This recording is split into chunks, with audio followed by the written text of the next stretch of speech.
Putain, y a vraiment pas de chocolat là.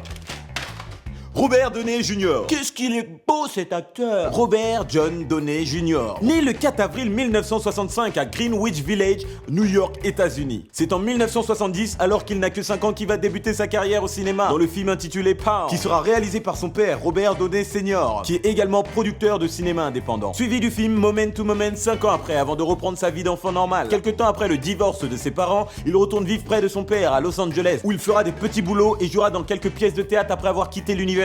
Puis plus tard, il sera engagé dans la saison 1985-1986 de la troupe de la série Saturday Night Live. Et c'est en 1987 qu'il va décrocher la tête d'affiche du film de James Toback, le dragueur, ce pick-up artiste, où il aura le rôle de Jack Jericho. La même année, on le retrouvera dans la peau d'un jeune toxicomane dans Neige sur Beverly Hills. En 1988, il sera dans la comédie Toute folle de lui. Il rejouera dans un film réalisé par son père, Rented Lips, et on le retrouvera dans le rôle de Ravkar dans le drame 1969. L'année suivante, il sera dans le drame policier Coupable ressemblance dans la peau de Roger Baron. Ensuite, dans une comédie romantique, Le ciel s'est trompé. En 1990, on le retrouvera dans une comédie, mais cette fois-ci indépendante, That's Adequate, en compagnie de Ben Stiller et Bruce Willis. Et il jouera le rôle de Billy aux côtés de Mel Gibson dans Air America. L'année suivante, on le retrouvera encore dans le film de papa, dans Too Much Sun. Eh, ça c'est du piston mon frère, mais heureusement que tu as du talent. Puis un peu plus tard, dans la comédie La télé lave plus propre, aux côtés de Sally Field. En 1992, il va incarner le rôle titre, qui pour moi est le génie du cinéma, Charlie Chaplin, dans le film Chaplin. Chaplin, hein?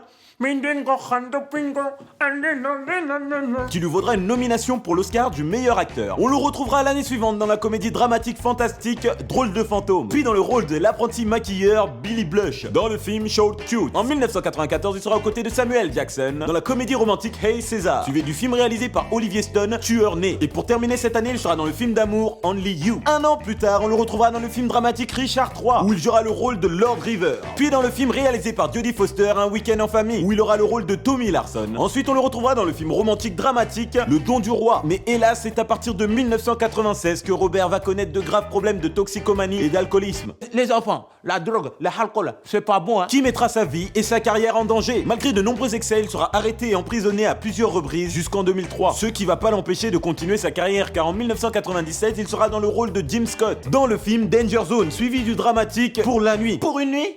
Quand tu veux, mon grand. Ensuite, dans le film de James Toback, toujours en 1997, Two Girls and One Guy. Puis il sera dans le film culte Journée chaude à Los Angeles, aux côtés de Alicia Milano et Sean Payne. En 1998, il sera dans le thriller The Gingerbread Man. Il continuera à jouer cette année l'un des rôles principaux, l'agent spécial John Royce, dans US Marshal. L'année suivante, il sera le tueur en série dans le film Premonition. Il jouera également dans le film indépendant French et Lover, suivi de la comédie parodique Boyfinger, le roi d'Hollywood, aux côtés d'Eddie Murphy, puis dans le film Black and White de James Toback. En 2010, on le retrouve dans la comédie dramatique Wonder Boy. Alors mon coco, je te rassure, le Wonder Boy c'est que toi, hein. Réalisé par Curtis Hanson, puis on le retrouvera dans un rôle dans la série Annie McBeal. Mais si tu vois Annie McBeal, dis-lui de manger un petit peu parce que je la trouve un petit peu trop chère, quoi. Pour lequel il décrochera un Golden Globe. Mais il se fera exclure du tournage d'Annie McBeal car il se fera arrêter pour possession de drogue et d'armes à feu. Ah mais moi je veux pas le couvrir, mais on sait tous que dans le showbiz, ça y va. Par la suite, la justice l'obligera à intégrer un nouveau programme de réhabilitation. Il semble prendre conscience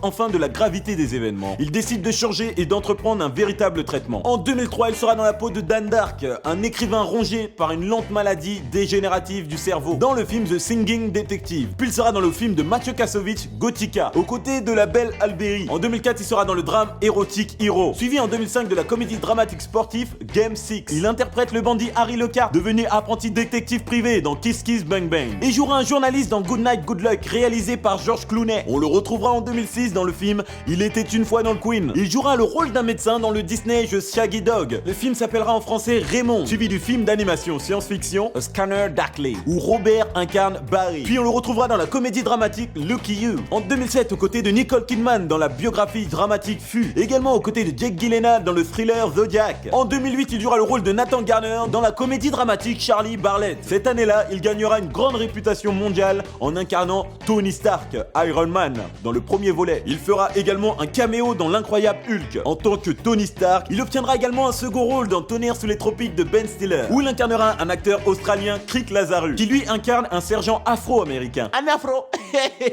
Tu es blanc comme un cul, mon frère. Ce rôle lui vaudra une nomination à l'Oscar du meilleur acteur dans un second rôle. En 2009, on le retrouvera dans le film Le Soliste, aux côtés de Jamie Foxx. Il incarnera également le personnage Sherlock Holmes dans la nouvelle adaptation cinématographique, aux côtés de Jude Law, pour lequel il perçoit un Golden Globe. L'année suivante, il remet son casque et son armure pour le second volet d'Iron Man, et jouera également dans la comédie réalisée par Todd Phillips, Date Limit. En 2011, il incarnera de nouveau Sherlock Holmes dans le second opus Sherlock Holmes, Jeu d'ombre, toujours réalisé par Guy Ritchie. On le retrouvera aussi en 2012 dans son costume d'Iron Man pour le blockbuster Avenger, toujours dans le même costume l'année suivante dans le film Iron Man 3. En 2014, il aura le rôle d'un avocat chargé de défendre son père dans le film Le Juge. Je trouve que c'est un bon garçon car il faut tout faire pour son papa, quoi. Puis il aura le rôle de Marv dans le film Chef. L'année suivante, il incarnera une nouvelle fois Iron Man pour le second volet des Avengers. Et il gardera son costume l'année suivante car il sera confronté à la Team America dans le film Captain America Civil War. C'était Pat pour le Choco 22. Je vous fais des bisous, à demain. Ciao.